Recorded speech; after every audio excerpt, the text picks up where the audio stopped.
Good morning everyone. NPS paper city की ओर से आज से ऑनलाइन क्लासेस शुरू हो रही है। ठीक है, उसके रिगार्डिंग ही पहली क्लास जो है, पहला पीरियड हमेशा की तरह बायोलॉजी का होगा। ठीक है, चलो बात करते हैं अपन क्लास 12th के बायोलॉजी के। अपन सबसे पहले सिलेबस के बारे में, सिलेबस की बात करें तो आपको पता ही है उसके अंदर 10 यूनिट है टोटल। और जो फर्स्ट यूनिट है अपनी वो प्लांट रिप्रोडक्शन से रिलेटेड है। प्लांट रिप्रोडक्शन मतलब पादपों में जनन के बारे में। स्टार्ट करते हैं चैप्टर फर्स्ट से। चैप्टर फर्स्ट जो है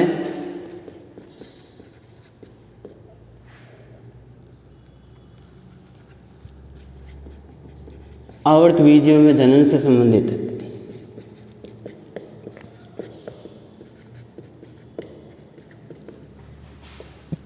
सबसे पहले बात करते हैं अपन जनन की। जनन किसे कहते हैं? जनन की अपन बात करें, रिप्रोडक्शन या जनन, तो सजीवों द्वारा अपने सम्मान, अपनी वंश वृद्धि के लिए जो संतान उत्पन्न करने की जो प्रक्रिया है उसे अपन जनन कहते हैं। ठीक है, जनन की बात करें तो पहले तो क्यों आवश्यक है कि अपने वंश को बढ़ाने के लिए संतान उत्पन्न करना जरूरी है। ठीक है, जनन की बात करें तो इसके जो है मुख्य दो प्रकार होते हैं। ठीक है, पहला प्रकार जो है वो सरल जीवों में और पादपों में मिलता है, जिसका नाम क्या है? अलैंगिक जनन। जबकि दूसरा जो मुख्य प्रकार है इसका वो है लैंगिक जनन, जो कि केवल जटिल जंतुओं के अंदर और पादपों के अंदर पाया जाता है। ठीक है, ये मिलता है आपके सरल जंतु जैसे अमीबा, पैरामीशियम, वहाँ पे आपने छोटी क्लासों में पढ़ा होगा, द्विविखंडन मिलता है, बहुविखंडन मिलता है सरल जंतु, और किसमें? पादपों के अंदर ये चीज मिलती है। ठीक है, दूसरा जो प्रकार है वो जटिल जंतुओं जैसे मनुष्य के अंदर और पादपों में मुख्य रूप से जो पुष्प है उसके द्वारा संपन्न होता है, तो पादपों में भी ये पाया जाता है। ठीक है, बात करते हैं मुख्य डिफरेंस की। वापस रिकॉल कर देता हूँ, अब तक अपन हेडिंग डाली है सबसे पहले जनन। तो सजीवों द्वारा अपने सम्मान नई संतति उत्पन्न करने की जो प्रक्रिया है वो क्या कहलाती है? जनन कहलाती है। दो मुख्य प्रकार है, अलैंगिक जनन और लैंगिक जनन। कुछ पॉइंट्स की सहायता से इन दोनों को समझने की कोशिश करते हैं। सबसे पहला जो है, अलैंगिक जनन में एक ही जनक की आवश्यकता होती है। ठीक है, इसमें किसकी? एक ही जनक की आवश्यकता होती है, जबकि यहां पे दो जनकों मतलब नर व मादा की क्या होती है? आवश्यकता होती है।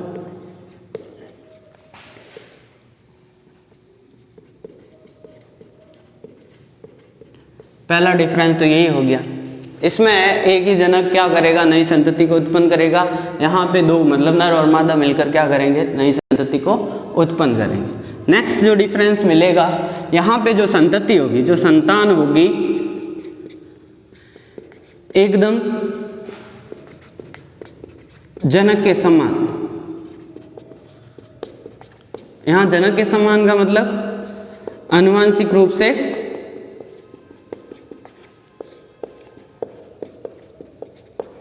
एकदम समान होगी। सारे लक्षण एक दूसरे मतलब जनक के समान ही उसके अंदर उपस्थित होंगे। एक तरह से अपन बोले जो संतति है वो जनक की क्या होगी? फोटोकॉपी होगी। फोटोकॉपी होने की वजह से यहाँ जो संतति होती है इसको अपन लैंगिक जनन के अंदर या अलैंगिक जनन के अंदर अपन बात करें, जो संतति होगी उसको अपन एक नाम दे सकते हैं, क्या? क्लोन। क्लोन कब बोलेंगे? जब संतति एकदम आनुवंशिक रूप से किसके समान हो? जनक के समान। ठीक है, यहाँ पे क्योंकि जनक दो इसलिए संतति में जनक से विभिन्नताएं रहती हैं। विभिन्नताओं का अर्थ क्या हुआ यहाँ पे? कि जो संतति है वो एक किसी भी जनक से एकदम पूर्ण रूप से समान नहीं होगी, जैसा कि अपन को अलैंगिक जनन के अंदर मिल रहा था। ठीक है, और बात करें तो यहाँ पे अपन बात करें लैंगिक जनन की दो प्रमुख घटनाएं होती हैं। कौन से की? लैंगिक जनन।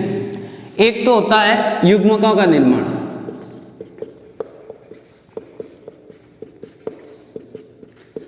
युग्मकों का निर्माण।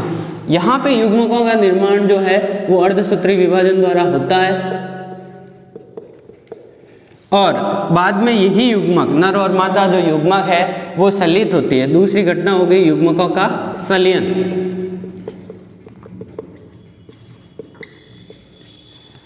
जिसे अपन एक वर्ड में नाम दे तो निषेचन।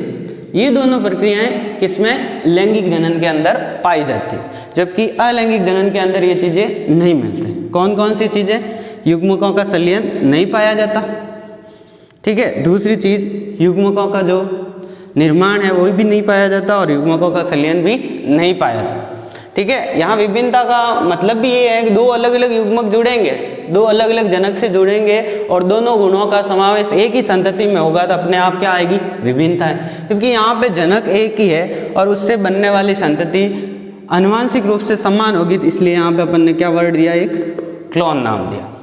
तो ये तो था इंट्रोडक्शन किसके बारे में, जनन के बारे में। अब बात करते हैं अपन नेक्स्ट टॉपिक। आपके पास अगर एंड्रॉयड फ़ोन है तो ये दोनों जो डिफरेंस करने वाली चीज़ है उसका आप स्क्रीनशॉट ले सकते हो, ठीक है। चलो आगे बढ़ते हैं।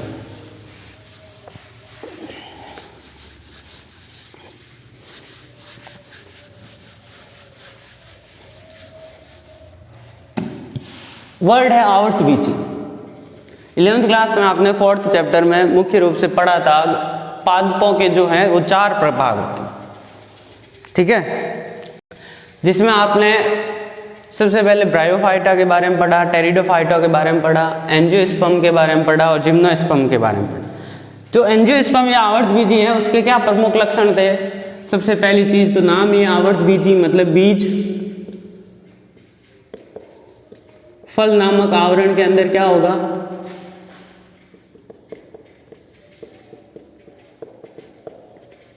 आवृत होगा।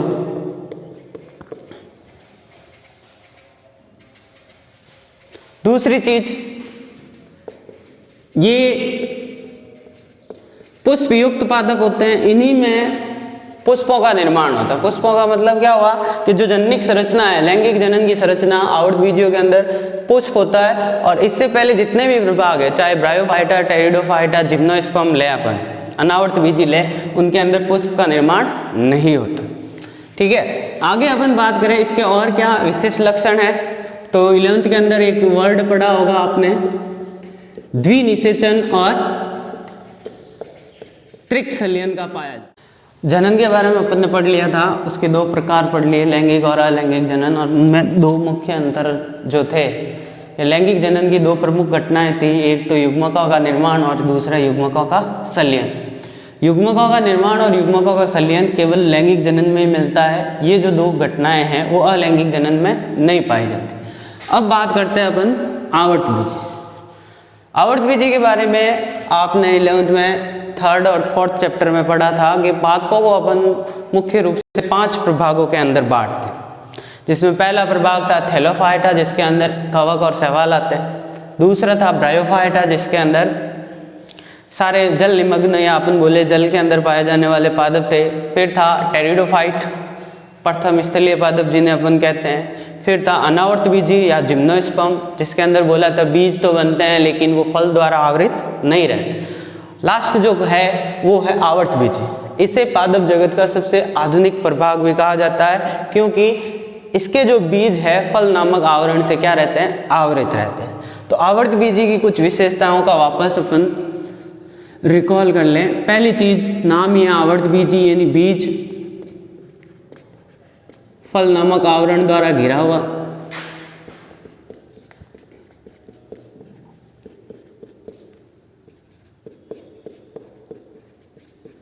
दूसरी चीज, इसके अंदर अपन इसके कैरेक्टरिस्टिक फीचर की बात करें, दूसरा इसका जो मुख्य लक्षण होगा पुष्प का निर्माण, मतलब 5 जो प्रभाग है उसमें से एकमात्र प्रभाग है जिसके अंदर किसका निर्माण होता है, पुष्प का।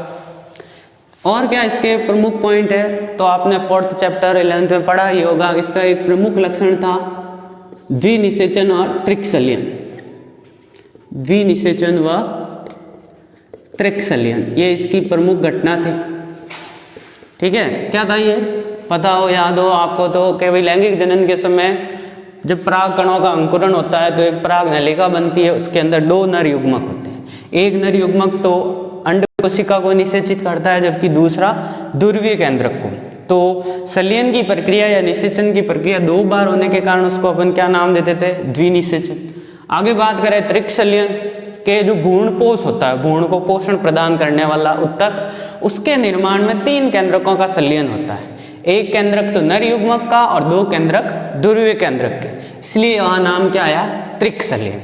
ठीक है, तो ये सारे कैरेक्टरिस्टिक फीचर है किसके? आवर्त बीज। अब बात करते हैं, पहले जो चैप्टर है उसके अंदर मुख्य रूप से वर्णन है किसका? अलैंगिक जनन। अलैंगिक जनन की अपन बात करें तो पहले ही बताया था कि इसमें रिक्वायर्ड कितनी होती है? एक ही जनक की। दूसरी चीज, लैंगिक जनन की 2 आवश्यक घटनाएं यहां पे नहीं होती। कौन सी? युग्मकों का निर्माण यहां नहीं होता और युग्मकों का संलयन भी यहां पे नहीं होता। ठीक है, आगे बात करते हैं अपन इसके मुख्य प्रकारों की। तो मुख्य रूप से इसके 2 प्रकार है। पहला है जिसका नाम है अनिषेक बीजता।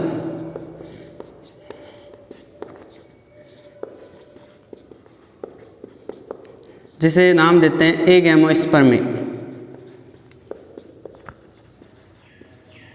सेकेंड जो इसका प्रकार है कायिक प्रवर्धन। कायिक जनन या कायिक प्रवर्धन भी नाम देते हैं, जिसे बोलते हैं वेजिटेटिव प्रोपोगेशन। बात कर रहे थे अलैंगिक जनन के प्रकार। चैप्टर फर्स्ट में इसके 2 प्रकार दिए। पहला था अनिषेक बीज, इसके बारे में हमने पहले पढ़ा था कि यहाँ पे जो पादप का प्रवर्धन है, पादप को निर्मित किया जाता है, और इसके द्वारा बीज से नए पादप का निर्माण।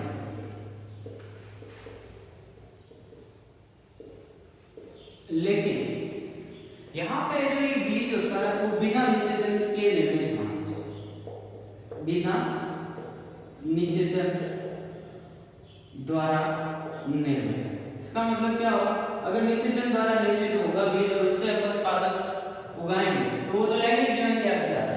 लेकिन पादपों के अंदर एक अनिषेक बीजता नाम की चीज मिलती है, जिसके अंदर बिना निषेचन के क्या बनता है? बीज। और ऐसे बीज से अगर अपन नए पादप का निर्माण करें तो उसको अपन नाम देते हैं क्या? अनिषेक बीज। यहाँ पे अपन बात करें कायिक प्रवर्धन, तो दूसरा प्रकार है, इसके अंदर कायिक भाग, पादप के कायिक भाग मतलब जड़, तना, पत्ती या कुछ पादपों के अंदर बनती है परपत्र कलिका, बुलबुल चिन्ह नाम। उसके द्वारा अगर नए पादप का निर्माण हो रहा है तो उसको अपन क्या नाम देते हैं? कायिक भाग। सीधा सा है, कायिक भाग से अगर नया पादप बन रहा है उसको अपन नाम देते हैं कायिक भाग। ठीक है, यहाँ पे बीज की रिक्वायरमेंट नहीं होती। ठीक है, और चैप्टर फर्स्ट के अंदर टोटली अपना कौन सा दिया हुआ है? कायिक भाग। इसी की बात करते हैं आगे।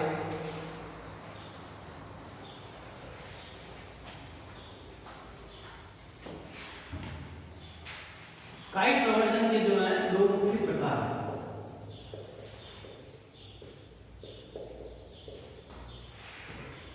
एक है प्राकृतिक कायिक प्रवर्धन,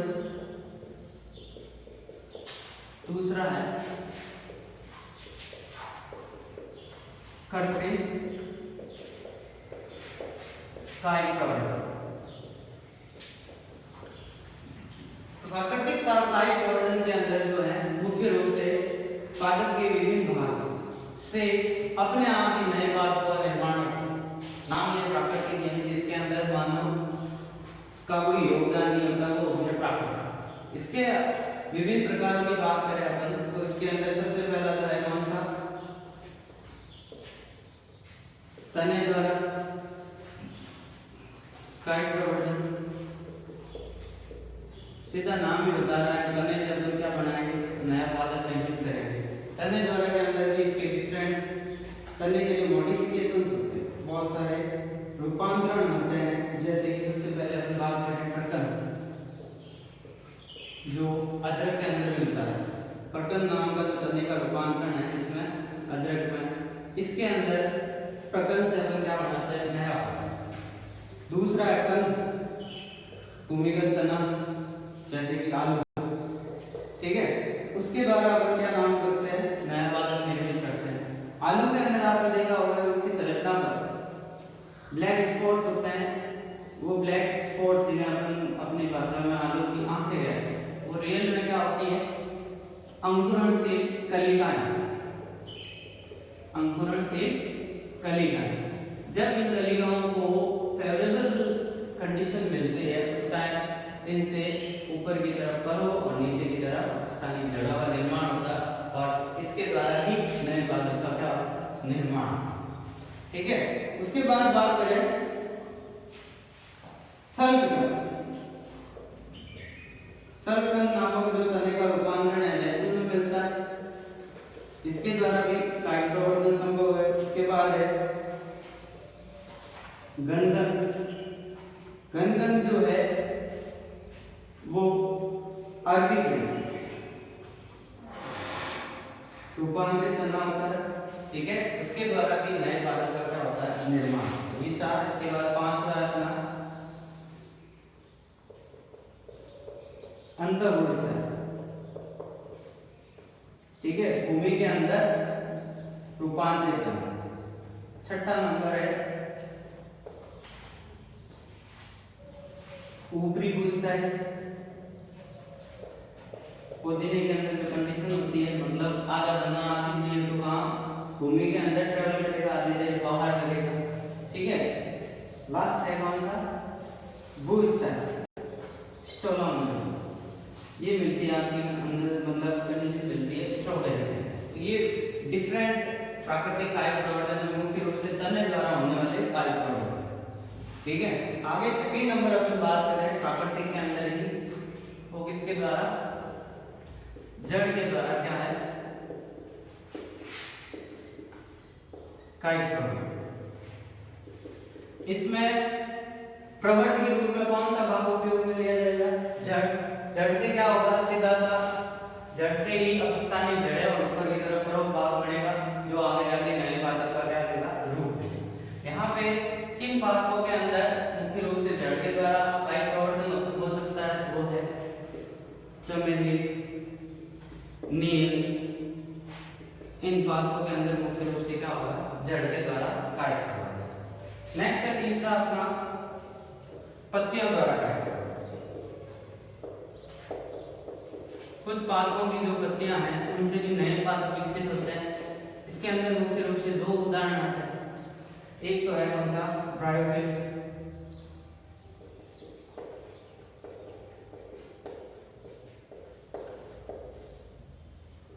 और दूसरा है बिगोनिया।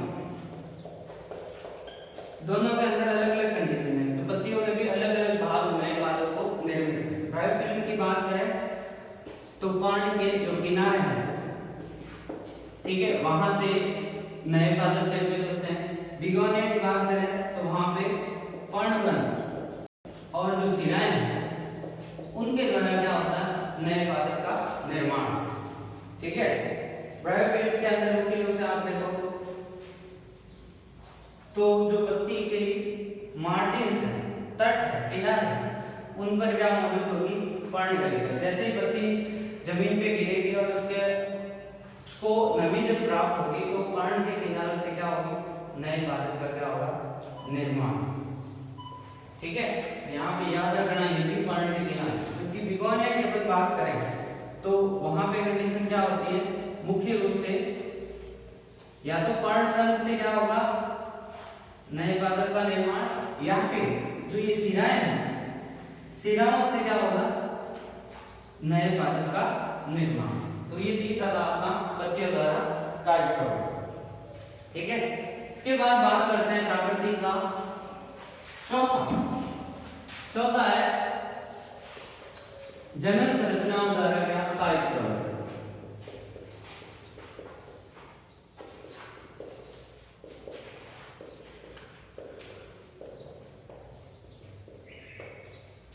कुछ पादप जैसे कि अपन बात करें अवयव, रतालु, रामबाण। इन सब में क्या होता है कि पुष्प की जो शाखाएं हैं उस पर पुष्प कलिका के स्थान पर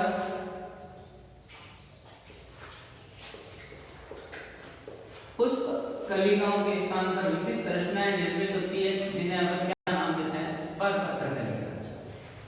ये परपत्र कलिकाएं जो है वायवीय शाखाओं से नीचे गिरकर नए पादप का क्या करती है, निर्माण। तो ये याद रखना, जंगली संरचना का नाम क्या है, परपत्र कलिका। उनके जो उदाहरण है अवयव, रतालु और रामबाण। ठीक है, तो ये थी डिफरेंट प्राकृतिक कायिक प्रवर्धन, जिसमें मानव हस्तक्षेप नहीं होता, अपने आप ही क्या होता है, नए पौधे का निर्माण। ठीक है, तने में अपन ने 6 प्रकार पढ़े, 5 जड़ के अंदर अपन ने पढ़ा था, मुख्य रूप से चमेली नहीं, और एक है कंदील जड़ें। कंदील जड़ें भी उदाहरण है इसका, जड़ के द्वारा कायिक प्रवर्धन का। कंदील जड़ें का मतलब हुआ तने से निकलने वाली जड़ें। ठीक है, ये उदाहरण मिलता है आपको किसके अंदर, शकरकंद। ठीक है, शकरकंद की खेती करते हुए देखा होगा आपने कि मुख्य रूप से जो वायवीय शाखा मतलब तने का जो भाग है, कंदील भाग, उसको ही क्या किया जाता है, रोपित किया जाता है, और उसी से बाद में किसका निर्माण होता है, नए पादप। इसका और एग्जांपल है कंदील जड़ों द्वारा कायिक प्रवर्धन में शकरकंद। एक है अपना एस्परेगस।